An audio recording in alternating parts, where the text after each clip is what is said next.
Hey, Stargazers. Okay, so just a quick message to the subscribers. So some of you guys send the best questions, just the best questions, and thank you, Donna, because you always send the most thought-provoking questions. So Donna asked questions about Chiron and the U.S. chart, the Pluto return we're currently under in the U.S. chart, and the upcoming Uranus return or Uranus transit that's coming to the chart in the next couple of years, like 2025, I think. And these are really good questions. So a couple of things before I do that, and I'm going to do that chart because I thought these were great questions to try and help us make sense of what's happening right now. The first thing is with the United States chart, we don't really know which is the best chart to use because we've got the July 4th, 1776 chart, and then we've got a recorded date and time for when the last signature was officially on there and it was ratified. The Constitution was ratified into existence officially. So we'll play around with that. The other thing I just wanted you guys to know is, one, don't panic. It's not over yet. Not even close. Not even close. There's something hinky going on out there, and I'm not the only person seeing it. So we'll once we get past this full moon in the middle of the month that I warned you guys about, then we'll sit down and do charts and look at, the evolutionary mapping for the country and what's required of us to get through this. And finally, the other thing that I thought was unexpected and not a little hilarious in a, twisted sort of way. Apparently, every time I turn around, I'm seeing another astrologer or psychic on YouTube that's apologizing, explaining, justifying being wrong. So they're apologizing for being wrong. They're trying to explain why they were wrong. They're trying to justify being wrong. It's just ridiculous, right? And the thing that really surprised me is apparently there are factions floating around YouTube, no one's surprised, that are literally running around beating up the psychics and astrologers for being wrong about who won the election, like literally insulting them, being hostile, abusing them. Dude, seriously, one, unless you voted, like, you don't get a say in the matter, right? So if you didn't vote, you need to sit down and shut the F up, okay? If you didn't participate, you don't get to complain. The others, if you did participate, well, listen, it's one astrologer or psychic, and there were literally two very, very well-respected data analysts who've predicted the last 10 election cycles with accuracy every time except for one time, who would win the presidential election. 10 election cycles, they've been right, based on data, not crystal balls and astrological symbols.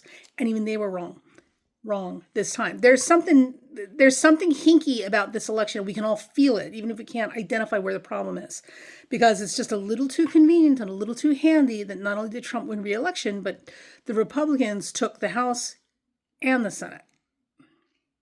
Convenient. Very convenient. And honestly, if it were me and I were up to no good and I were manipulating things, I wouldn't make it a big obvious manipulation either. I would put my finger on the scale just enough to tip it in my favor and win, but not so much that it's obvious that there was horseplay involved. So there's that, right? But, we'll see what happens after the full moon. So all of this is to say that I too, because I don't like to give that man any more airtime than I have to, was pushing for Kamala to win, right? But, these things happen, and we're not completely sure that she didn't actually win at this point. So listen, let's let the dust settle and see what happens, because even the MAGA people are surprised. And you wouldn't have been that afraid of losing if you thought you were going to win, right? And I don't hear any guns and firecrackers shooting off into the sky in celebration right now. So even a lot of the MAGA folk are a little freaked out, going, wait a minute, something's not right. Just saying. And I'm not a conspiracy theorist. I don't buy into any of that nonsense. I think it's just a stupid game for stupid people to think they're clever. I don't like conspiracy theories. Jewish space lasers from Mars. Oh my God. But in this particular instance, it's pretty clear there's something going on. There's something hinky happening here. But, it won't last. Saturn's in Pisces and it's finishing up its job. So this should be the last of that. Transparency and accountability. So there you go. So don't despair. Do not despair. And, more than anything else, remember, we're here. We're here. And running away from a problem doesn't fix a problem. So for those of you who can afford or think you can afford to move to other countries, that's great.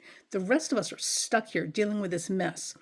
So perhaps instead of thinking only of yourself, which is the problem we've been having with everyone who supports Trump, thinking of only themselves, perhaps you might want to think about everyone around you and join the resistance, and help find a way to untangle this mess so we never have to go through it again.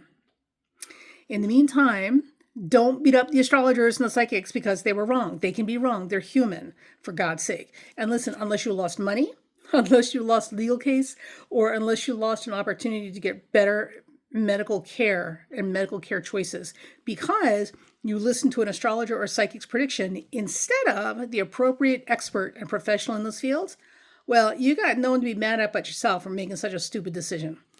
I'm just saying, I wouldn't go to my plumber for advice about my chicken soup recipe. Just saying, you could do it, but that's not generally what you do when you want really expert advice. So I have never been so happy to have a small channel because I think I lost one subscriber and no one has abused me. Most people just get pissed off long before now and leave. So for those of you who are here who are not, being obnoxious twats and beating me up for any reason, thank you. Thank you. Your presence is appreciated. And yay team. Yay team. We'll take a look at the U.S. chart and the transits to the U.S. chart coming up over the next couple of years. And we'll see how it goes. Trump is not going to fare well in 2025, no matter how this goes. So he's either going to end up in a hospital, in a prison, or in a grave. One of those three. He's got a Mars return coming up and his Saturn return, not Saturn return, his solar return in 2025. This year he's got some lucky breaks, but that's not enough to save him. And honestly, the bigger concern is not him, but his successors, if he fails to be able to do his job. J.D. Vance, which should make your skin crawl when you think about him as the president. Or the next person in line is going to be the Speaker of the House, which is now also Mike Johnson, who magically got reelected too. So that's that. Chin up, hang in there. Let's see what happens with this full moon. And remember, it's not official. It's not official until we go through the formal passing of the baton in January. So a lot could happen between now and then. A lot could get uncovered too. All right, bye.